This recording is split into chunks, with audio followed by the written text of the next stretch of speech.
नमस्कार दोस्तों, बात करते हैं सुज़लॉन एनर्जी लिमिटेड की 1160 का स्टॉक हो चुका है। 4950 मिलियन शेयर्स यहाँ पर ट्रेड हुए हैं। बात करेंगे इस वीडियो में बजट को लेकर के बड़ी खबरें रही। रिन्यूएबल सेक्टर में एक बड़ी अनाउंसमेंट यहाँ पर हुई है, उसकी भी चर्चा होगी आफ्टर द बजट सेशन। और उसके बाद बात करेंगे, देखो सुज़लॉन में इस समय भी एक बुलिश पैटर्न की रैली बनी हुई है। हालांकि स्टॉक आपका एक साइडवेज में ट्रेड जरूर कर रहा है। क्या निवेश करना चाहिए आपको इस स्टॉक में इस समय पर या नहीं? बैंकिंग सेक्टर में अगर आप देखो रैली है, रिन्यूएबल सेक्टर में रैली है, टेक्सटाइल में रैली है बिकॉज ऑफ बजट सेशन। तो क्या रिन्यूएबल जो सुज़लॉन जैसे स्टॉक है, जेबी पावर जैसे स्टॉक है या ऊर्जा ग्लोबल जैसे स्टॉक्स हैं, इनको स्पेसिफिकली लेकर के कुछ बात कही गई है बजट में, या इस सेक्टर को लेकर के कोई बात कही गई है, उसकी चर्चा होगी। एंड माइंडेड कि यहाँ पर अच्छी खबरें हैं अपने पास, तो अच्छी खबरों की बात करेंगे कुछ कि सुज़लॉन में कहां तक रैली आ सकती है, कितना पैसा बनेगा आपका, टारगेट क्या लेकर के चलना है short term to mid term में। चलिए स्टार्ट करते हैं इस वीडियो को। बट उससे पहले अगर आप चैनल पर नए हो, प्लीज चैनल को सब्सक्राइब कर दो, हिट द बेल आइकन ताकि आपको नोटिफिकेशन मिल सके। चलिए स्टार्ट करते हैं। फर्स्ट ऑफ ऑल अगर आप बात करते हो सुज़लॉन की, मैं आपको डेली चार्ट पैटर्न दिखा देता हूं। सबसे पहले यहाँ पर आ जाओ आप डेली चार्ट पैटर्न पर, तो एक साइडवेज का चार्ट यहाँ पर साफ है। लोअर एंड पे एक सपोर्ट लेवल बना हुआ है आपका 1130 से 1135 के आसपास का, एंड अपर साइड पर जो आपका रेजिस्टेंस फेस कर रहा है स्टॉक, दैट इज अराउंड 1260 का, 12.60 अगर आप देखो तो साइडवेज का मार्केट है। बट साइडवेज के बाजार में भी अगर आप देखोगे तो ये एक करेक्शन का जोन नहीं है, ये टाइम करेक्शन जरूर है बट प्राइस करेक्शन नहीं है। जहां पर आपका मैकडी एक करेक्शन मोमेंटम शो कर रहा है, वहीं पर आरएसआई आपका स्ट्रांगली बुल रन में है। हिस्टोग्राम अगर आप देखोगे तो लोअर एंड पर जरूर है, क्योंकि रिसेंटली कुछ दिनों में जब निफ्टी 50 में 2 हफ्तों की गिरावट हुई, मैं आपको चार्ट दिखा देता हूँ यहाँ पे। जब ये 2 हफ्तों की गिरावट निफ्टी 50 में हुई तो बहुत सारे स्टॉक्स में पैनिक सेलिंग देखने को मिली, और उसी वजह से सुज़लॉन जैसी कंपनीज में भी एक पैनिक सेलिंग आई थी। अभी के लिए अगर आप खरीदारी करना चाहते हो, बिल्कुल आपको खरीदारी करनी चाहिए, बट आपको ये समझना पड़ेगा कि कहां पर करनी है, कितनी करनी है, और टाइम फ्रेम और टारगेट क्या होना चाहिए before even buying the stock. तो सुज़लॉन एक अच्छी कंपनी है, उसमें कोई दो राय नहीं है, बट कितनी खरीदारी करो और कितना टाइम फ्रेम रखो, उसके लिए अपन चलते हैं। देखो आपको खबर दिखा देता हूँ, खबरें क्या है अपने सामने।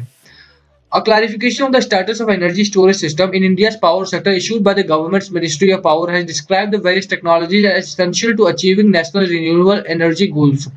बड़ी खबर ये है कि before even the budget session यहाँ पर बहुत सारे सवाल पूछे गए थे। आपको याद होना चाहिए कि जब पीएम साहब ग्लासगो में गए थे, उन्होंने बोल दिया कि दैट 50% ऑफ एनर्जी कंजम्पशन जो होगा वो 2030 तक that would come from renewable part. अच्छी बात है, बहुत अच्छी बात है। आई वुड से कि देखो ये अप्रिशिएटिव होना चाहिए कि गवर्नमेंट ऑफ इंडिया कुछ ऐसा कर रही है कि ताकि हम भी नेट जीरो कार्बन एमिशन को पहुंच सकें, जो चाइना ने अनाउंस कर दिया है। जर्मनी को इससे लेकर के हमसे बड़ी प्रॉब्लम है, क्योंकि हम अभी भी कोल बेस्ड एक इकोनॉमी है और जर्मनी में कोल एकदम बंद है। एंड उसको लेकर के हम कई बार आमने सामने हुए भी हैं। तो इसी वजह से अगर अब गवर्नमेंट ऑफ इंडिया इस तरह का इनिशिएटिव ले रही है, I think I should be appreciative to that. तो अभी के लिए अगर आप बात करो कि इकोनॉमी में इन्वेस्टमेंट भी आएगी इसको लेकर के, और इसी वजह से सवाल पूछे गए कि ठीक है, गवर्नमेंट ऑफ इंडिया ने बोल तो दिया कि 500 गीगावाट तक हम बनाएंगे यहाँ पे through wind and solar energy. अब विंड एनर्जी में काम करता है अपना सुज़लॉन कंपनी, और यही कारण है कि सुज़लॉन में, जेपी पावर में, ऊर्जा ग्लोबल में एक बड़ी रैली की संभावना है। बहुत सारे यहाँ पर सवाल हैं, उनके जवाब देने की कोशिश करेंगे कि ठीक है, अभी का जो आपका स्टेटस है, अभी का जो इंफ्रा है, उसमें स्टोरेज कहाँ से करोगे आप, उसमें क्या क्या करने वाले हो, ministry sector, minister of power है आपका, कौन कौन से इनिशिएटिव उन्होंने लिए हैं। Of particular note has been the topic of its definition as generation, transmission और distribution. India has already reached an installed capacity of 150 gigawatt तक हम पहुंच गए हैं, leaving it only a short distance to hitting 2022 target of 175 gigawatt. 2022 का target है हमारा 175 gigawatt, while ahead of the country lies a 2030 target of 500 gigawatt including 450 gigawatt of wind and solar energy. क्योंकि ये दोनों बड़ी हैं। अगर आप दूसरी एनर्जीज की बात करो, चाहे वो जियोथर्मल हो गई आपकी या हाइड्रो वगैरह में, तो थोड़ी प्रॉब्लम रहती है वहां पे। विंड एंड सोलर एनर्जी को हमें आगे लेकर के जाना है, एंड 450 गीगावाट हमें इससे ही निकालना पड़ेगा। 50 गीगावाट हमने छोड़ रखा है जियोथर्मल एनर्जी के लिए या हाइड्रो एनर्जी के लिए, वो अलग चीज हो जाती है हमारी, क्योंकि उसमें बहुत ज्यादा इनिशिएटिव लगता है, बहुत कैपिटल इंटेंसिव हो जाता है।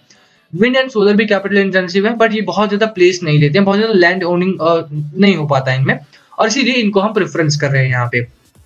क्योंकि अपने पास दो ऐसे स्टॉक्स हैं इस समय पे जो इसी सेक्टर में काम करते हैं। एक तो सुज़लॉन है आपका, जो सिर्फ और सिर्फ विंड एनर्जी में काम करता है, दूसरा सोलर में काम करने वाला ऊर्जा ग्लोबल है।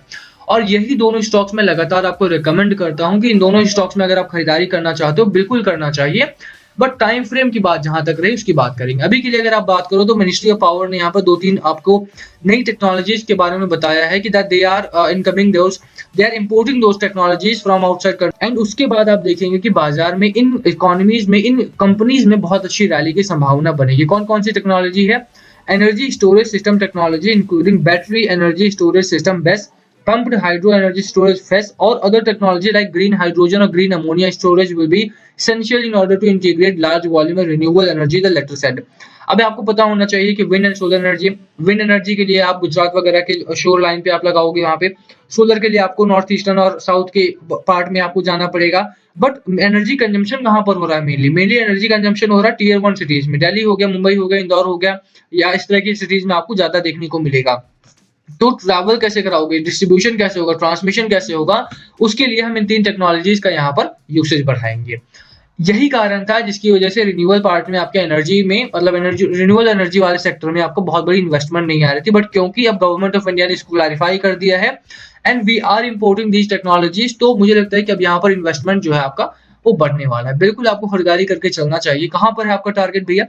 टारगेट की बात करें तो रिन्यूएबल सेक्टर में सुज़लॉन में आपको पहला टारगेट आपको 1260 का लेकर के चलना है। ये आपका एक ट्रिगरिंग फैक्टर है। Triggering factor in the sense कि यहाँ से अगर स्टॉक आपका निकलता है तो आपको पहला टारगेट जो 14 रुपीज का, that is around 14 rupees, let me mark that too, 14 रुपए का आपका पहला टारगेट मिलेगा अराउंड हियर। ये 14 का आपका पहला टारगेट है, 1650 का आपका सेकंड टारगेट मिलने वाला है। दोनों ही टारगेट मुझे लगता है कि बहुत जल्द आपके हिट होने वाले हैं, क्योंकि गवर्नमेंट ऑफ इंडिया बहुत ठीक काम कर रही है, बहुत बड़ा इनिशिएटिव लेकर के चल रही है। अभी के लिए 12,000 करोड़ के आसपास का इन्होंने फंड इन्फ्यूज किया था। Let me show that also. मैं आपको पीछे लेकर के चलता हूँ थोड़ा सा, एंड यहाँ पर आप देख लो कि the center's push to increase renewable based source in India in the overall energy mix have pushed up the prices of clean energy players stocks over the past several months। Suzlon energy हो गया, Orient green power होगा, आइनॉक्स हो गया, तो ये और 12,000 करोड़ का plan था, इनका इंफ्रास्ट्रक्चर सेटअप किया था इन्होंने। तो आई वुड से कि देखो ग्रीन एनर्जी में काफी पैसा आ रहा है और उसी पैसे को डायरेक्टली इन्वेस्टमेंट करना अगर आपको चाहते हो तो बिल्कुल यहाँ पे करके पैसा बनाया भी जा सकता है। एक अच्छा मौका है आपके सामने टू इन्वॉल्व और टू इनिशिएट दीज इनिशिएटिव्स। ठीक है क्या? देखो क्योंकि अभी सुज़लॉन के पास कंपनी अच्छी है, एक्सपीरियंस है, लंबा एक्सपीरियंस है, क्योंकि लास्ट टाइम भी अगर आपको ध्यान हो सुज़लॉन नई कंपनी नहीं है, बहुत पुरानी कंपनी है एंड ये 100 रुपीज के आसपास भी ट्रेड किया करती थी एक टाइम पे। अभी नीचे है क्योंकि इन्होंने कुछ बैड डिसीजन लिए और उनकी वजह से कंपनी एक टाइम पे बैंकरप्ट होने आ गई थी। बट दोबारा से इन्होंने रिकवर किया है, अच्छा खासा रेवेन्यू है इनके पास, 1000 करोड़ के आसपास का रेवेन्यू है, 5.5% का पॉजिटिव मार्जिन कंपनी ने क्रिएट किया है आफ्टर अ लॉन्ग टाइम। आप देखो कि इन्होंने बहुत नेगेटिव मार्जिन देखे हैं। लास्ट 2 क्वार्टर, मार्च 2021, जून 2021 में ठीक ठाक मार्जिन हुआ था, बट देन अगेन सितंबर क्वार्टर में खराब हो गया। अभी 5.5% के आसपास का पॉजिटिव मार्जिन ही नहीं है, इनके पास ऑर्डर भी है और गवर्नमेंट का सपोर्ट भी है। तो बिल्कुल आपको मैं कहूंगा कि खरीदारी करके चलो, स्टॉक अच्छा है, कंपनी अच्छी है, लॉन्गर टर्म में आपको अच्छा मुनाफा भी मिलेगा। आरएसआई स्ट्रांगली बुल रन में है, मैगडी आपका स्ट्रांगली बुल रन में है, बहुत अच्छा चार्ट पैटर्न बना हुआ है। जहां तक बाजार की बात है, बाजार को लेकर के बहुत ज्यादा परेशान नहीं होना है, लॉकडाउन हट गया है, रशिया यूक्रेन का टेंशन हट गया है। जहां तक एफआईआई और ब्रेंट की बात रही, धीरे धीरे करके ये भी लाइन पे आएंगे। 1 हफ्ते 2 हफ्ते की यहाँ पर थोड़ा पैनिक रहेगा बाजार में, बट दैट्स फाइन, क्योंकि स्टॉक अच्छा है, आपको लॉन्गर टर्म में राइड करना है। 2030 तक का गोल है, आने वाले 1 साल 1.5 साल भी अगर आप इसमें पैसा लगाते हो, ये स्टॉक आपको बहुत अच्छा मुनाफा दे सकता है। ठीक है, तो बाकी last call must be yours, क्या है आपकी स्ट्रैटेजी स्टॉक को लेकर के, प्लीज कमेंट करके शेयर करना। वीडियो को यहीं खत्म करेंगे, पसंद आए तो लाइक करना, चैनल पे नए हो तो सब्सक्राइब के बिना मत जाना। Thank you for watching and please comment below अगर कुछ पूछना हो।